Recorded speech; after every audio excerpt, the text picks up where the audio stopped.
This is a VR to Sylview from Vintage Pipe Nightmares. Thanks, my brother. I appreciate you. And I feel bad for the struggle that you're going through in dealing with some unsavory individual or individuals in our Western culture who have made you feel like you're just a commodity or a person to which they might sell. I would like to echo what Greg said, that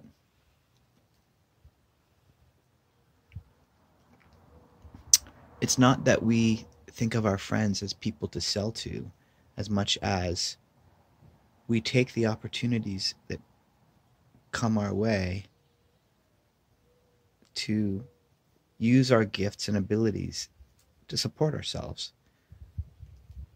Before, I used to work for other people, and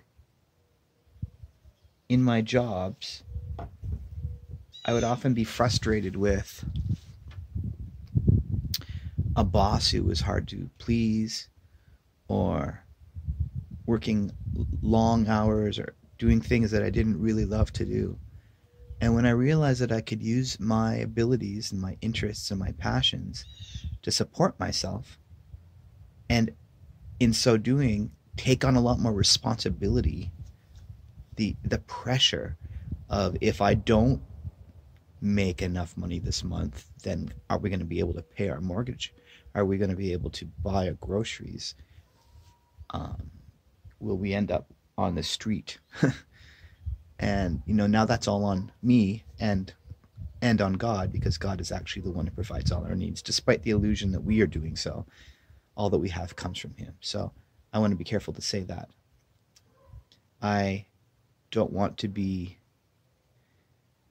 um, lazy and just depend on God to care for all my needs. It's, how do I put that? It's not that I'm just depending on God. It's that God has given me a brain and an able body that I can use to work and to be clever and innovative and inventive in order to make money to support my family. So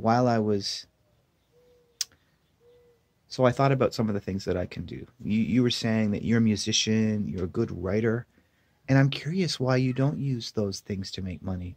Like, you could put guitar licks up on a website and offer them as downloads for $3 each or something, and for people to use in their recordings. Or you could offer to write for people who are not very good at writing. That's a value. um, I I realized at one point, like back in '94 or something, when I first discovered the internet was kind of new.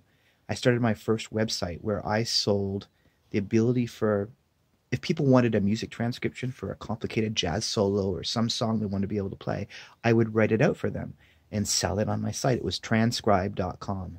And after a while, I realized I couldn't keep up. And so I hired a few other notators to do notation.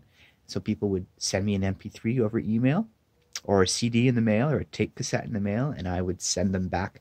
Back then, it was a GIF or a TIFF file. It was before PDFs really had taken on. At least I didn't know how to make a PDF back in 1994, and so I would send them back, if not by the mail, then over email, a graphic file of the sheet music that they made. And that was sort of the beginning of me realizing that I could use my abilities and be creative in a way to make money and not be dependent on a boss. And that was such a breath of freedom for me. And I think that maybe we all do in the Western culture get a little infected with that notion that, well, we could, we're happy right now. We have, a car and a home, but what if we had two cars? So it would be easier for each of us to get to work, my wife and I. Or what if we had, a house with enough bedrooms for all four of our children, or whatever the thing is, right? You're always looking to just increase your standard of living a little bit. Maybe that's like Greg said. I suppose that could be seen as greed, or hungering and not feeling satisfied. And that is a fight that my wife and I talk about frequently. I'm just going to pause for a second.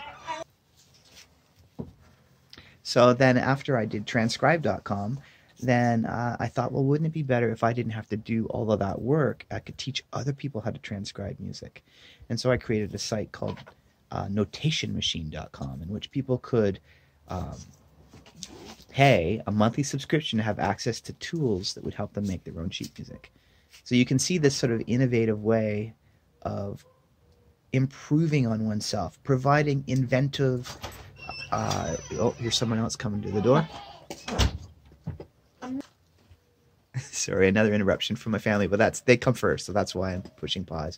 So what was I saying? Transcribe.com and notationmachine.com, and and then servicebuilder.net. I wrote a program for churches to use to organize their worship services, and I'm always trying to think of other ways in which I can make money to support my family. And I think a lot of people do that when they're coming. I'm sorry that when the way these people came across to you, it looked mercenary. All they cared about was money, and they didn't care about you as a person. And I think that is the worst of it. That does happen at times, but we have a bit of a fire here. I'm going to show you. I knocked out my pipe into this flower box, and now it's like burning. Oh my goodness, what is going on there? That's hot. Maybe don't touch it. Yeah. There's some water in that bucket. Pour it on there. I'm going to pour some water on this.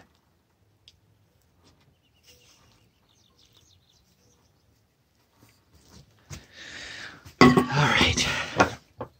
So that's my video response to you, Sylvie. So I hope that helps you understand a little bit where we're coming from in Western culture.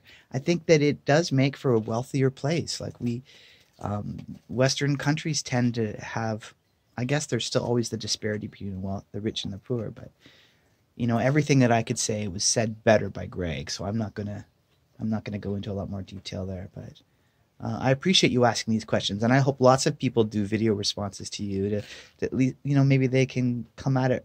They can help you see where they're coming from. Anyway, thanks for your friendship and for the good question. God bless. I'll talk to you later.